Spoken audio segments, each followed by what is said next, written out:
Hello YouTube people, ito na po ang mga bagong konto si Ethan Craftsman. Kung nakikita niyo po yan, ayan. Yan po yung ating re-reviewin ngayon, yung LiPo BP/SL12U 10,000 watts solar light. So, nakita niyo po kung gaano kalakas na ano yan, na kumbaga street light po yan, pwede natin gamitin yan na rechargeable po yan, may charge po siya pagka walang power, automatic po yan panggabi para maliwanag po ang ating paligid. Talagang piniprepare natin yan para pagka nagkakaroon ng brownout, at least meron po tayong ilaw na nagagamit. So para ano po, buksan na po natin para makita nyo na po yung loob. Actually mga ka-YouTube, wala akong plan na bumili nito kasi meron na akong mga street light. Kung makikita nyo dun sa ating mga review dyan, ay meron na tayong ni-review na mga ganito. Kaya lang pauwi ako kanina, may naglalako ng ganito na binebenta niya. So pauwi na siya, sabi niya para makauwi na ako, sir, bilhin mo na, sir. So gusto natin makatulong, kaya ang ginawa natin ay binili na natin. So ito yung kanyang solar panel. Kukuha ko ng meters para makita nyo kung gaano kalaki yung kanyang solar panel. Ito, ang sukat ng kanyang panel ay ang kanyang width ay nasa 9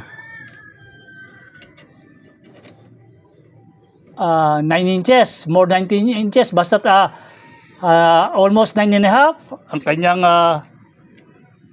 width. Ang kanyang length naman ay nasa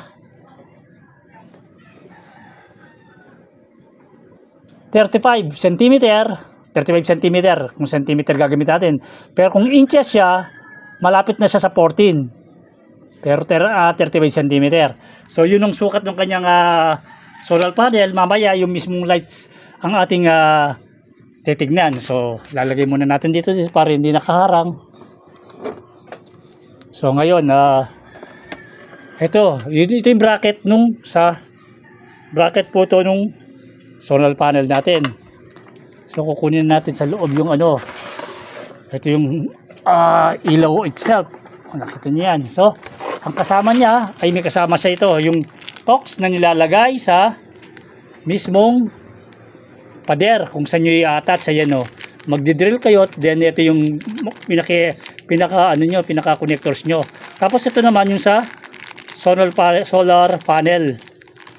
So ilalagay natin yan, babuksan natin.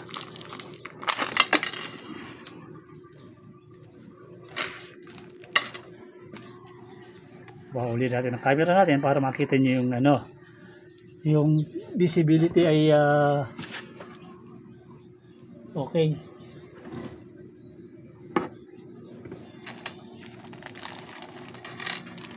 Dapat then ito isa tumalsik kaya live po tayo, kaya yan. So yan, nakikita niyo yung kanilang mga parts. Ito yung screw. Ngayon gagawin muna natin, i-attach muna natin yung sa solar panel. Then tetry natin na i-connect para makikita nyo kung paano nilalagay. So ito, papasok dito.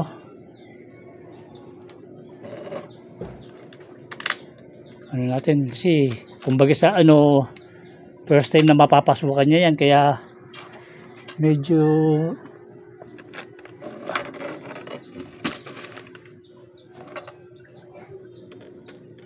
ito yung pinaka-bagiging base kasi niyan So ito yan, ito yung panghigpit. Kaya ang ganda nga ng niya ng panghigpit niya. Ito natin ng ganyan para maitayo natin siya, kasi pagka wala nito, wala siyang stand, hindi siya tatayo. Yan, ganyan lang susundan natin. Although hindi yung nakuha natin ay Wala ng manual, pero alam naman natin ang operation yan eh. Kasi common ng mga ganitong solar lights, isa lang yung kanilang mga functionality. Yan o, nakita nyo yan o. Para naka-stand na siya ng ganyan. O, ngayon tatabi natin to kasi ito magagamit to sa pader pagka tinox na natin sa pader. Ngayon tatry naman natin ngayon na i-connect yung i-connect yung ilaw. Yung ilaw lagyan natin dito to. Yan, para pa visibility. Pag nakikita naman lahat, yan ganyan. So, ang connection niyan, nakikita niyo yan, no? Ito, meron talagang gatla. May gatla yan, papasok dun. Hindi mo may papasok yan kung hindi siya sakto.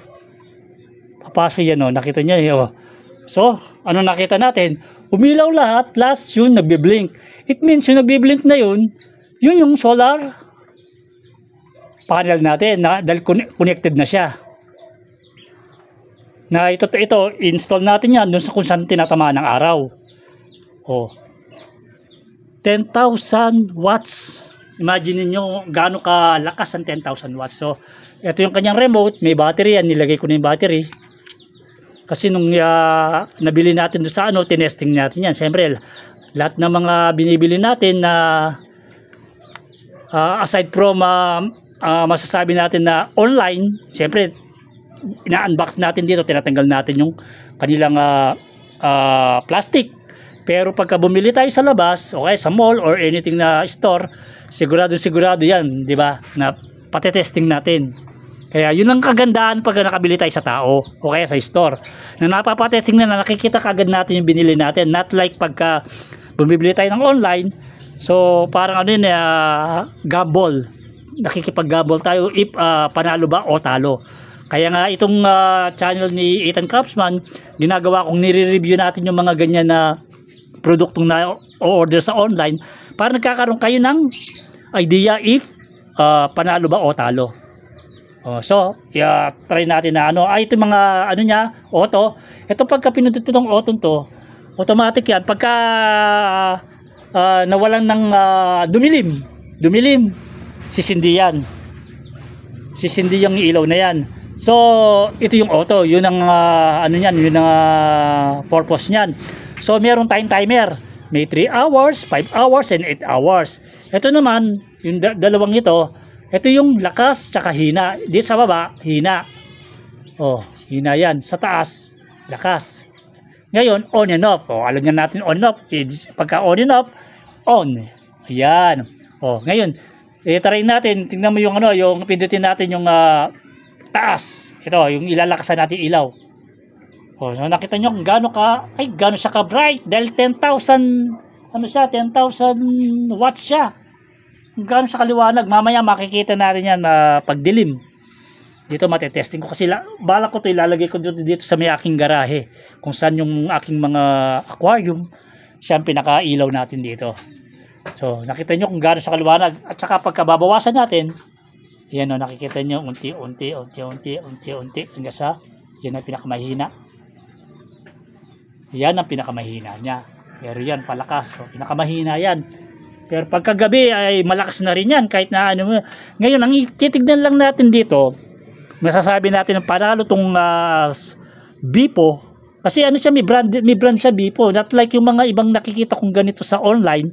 Karamihan sa kanya, nakalagay lang, solar light. Wala siyang wala siyang brand name. Pero ito meron siya Bipo, kaya nga medyo na ako doon sa nagtitinda na may brand yung yung tinitinda niya. Not like yung mga na-order natin sa online, solar light lang ang nakalagay. Wala silang specific na brand kung sino ba gumawa, kung sino ba nag-manufacture, kung sino ba nag-release. At least ito nakikita natin meron siyang brand name, kaya masusubukan natin kung panalo ba. At ang kagandahan pa nito ay ibinigay lang po niya ng mura sa atin kasi nga dahil pauwi na siya at nagugutom na daw siya, hindi pa siya kumakain, hindi pa siya nakakabenta, hapon na. So inalok niya sa atin, tayo para rin makatulong, binili natin, although kahit sabihin natin na meron na tayo, kinuha natin para matulungan rin siya. At the same time, ay ma-review ko rin at magkaroon kayo ng info about dito sa mga Bipo brand. Makikita natin yan. Masusubukan natin kung ilan hours ang itatagal niyan. Dahil mamayang gabi, pag dumilim, pababayaan ko lang na naka-on yan. Doon ko makikita kung gaano siya katagal. Pero ang tanong nun, nag-charge ba yung kanyang panel? Kasi nga dahil nasa box siya, hindi natin alam. Kanina, bago natin ni-review yan, siguro na-charge natin niya for 3 hours. Sinarge na natin na 3 hours yan. Pinabayaan ko na naka-charge siya sa labas. Para ma-testing. Ngayon, dahil 3 hours natin na-charge yung, kanyang solar panel, titignan natin kung hanggang anong oras siya, anong oras siya aabot mamayang gabi. Then, iba pa yun. Kinabukasan, malalaman na natin nun. Kasi pagka na-consume niya na lahat yung karga niya, mag-uumpisa namang magkakarga. So, although kahit na alam natin na medyo tag-ulan ngayon month na to, hindi ganong, kumbaga, present ang ating haring araw, titignan pa rin natin kung maglalas siya ng ilan hours. Kahit nang mababot siya ng 5 hours o 6 hours, masaya na tayo. Dahil bakulimlim. Pero, kung maganda ang araw, kailangan talaga dapat nasa 8 hours para, 8 hours more. Mas maganda pagka ganun. Para nagising na tayo, pag sikat ng araw, automatic na mamamatay siya, magcha-charge siya, may ilaw. Yung magdamag na masasabi natin na meron tayong liwanag dito sa ating paligid. So, yun nakita na natin. So, ito yung kanyang off. Pag in-off po siya, dahil nakakonekta pa siya sa solar panel, naka-on pa yung mga mga ilaw natin. Although hindi natin alam kung ano itong red light na to, tsaka yung blue light, dahil wala tayong manual. Kung may idea kayo, so mag-comment lang dyan. Pero ang importante, possible na gumagana. So try natin na tanggalin ng dahil pinindot natin sa remote kanina, auto, di ba? Ang solar panel. Kung anong mangyayari pag tinanggal natin. Ibig sabihin, wala nang connection ng araw. Yun, nakita mo. Dahil wala nang connection ng araw, automatic siyang on yung kanyang ilaw. Pero, meron tayong remote, off natin. Off, yan, Tapos, on natin. Tapos, testing uli. Hanggang sa pinakamalakas. Yan ang pinakano, sagad niya na. Tingnan nyo kung gaano siya kaliwanag, talagang nakakasilaw ang kanyang liwanag. Yan, hinaan lang natin. Mamaya na natin lalaksan. So, habang may araw pa, ay gagawin natin ay i-charge natin. Yan. Para hanggang mamaya, matotesting natin kung hanggang anong oras tatagal. So, I hope nakatulong tong ating review about dito sa BP SL 12U 10,000 watts solar light private steel lamp without electricity ang nakalagay. So, para may idea rin kayo kung ano laman ng box, ay habang inaano natin, yung mga nakalagay. Efficiency, high capacity, high brightness, waterproof, IP68. Yung mostly nakikita natin na IP67 lang. Ito IP68 na.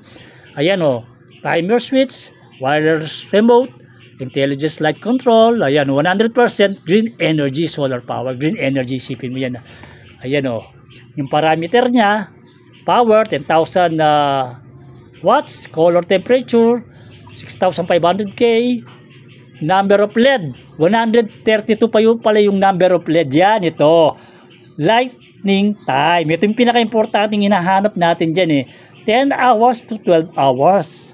So, yun ang ina-expect natin, pero mostly pagdating sa ganyan, siguro wag nating ilalagay doon sa maximum. Maximum yung yung ilaw. Kasi meron naman siyang control, siguro lagay lang natin doon sa kalahati. Tignan natin kung aabutin ba niya yung 10 hours, di ba? Sabi ko yung 10 hours, masaya na tayo 10 hours. Mas masaya kung 12 hours, isipin mo yung 12 hours. Nagising na tayo. So, scope for applications, self-building housing, courtyard, store, garage, basement, farm, hotel, and yun mga kung saan natin pwedeng gamitin.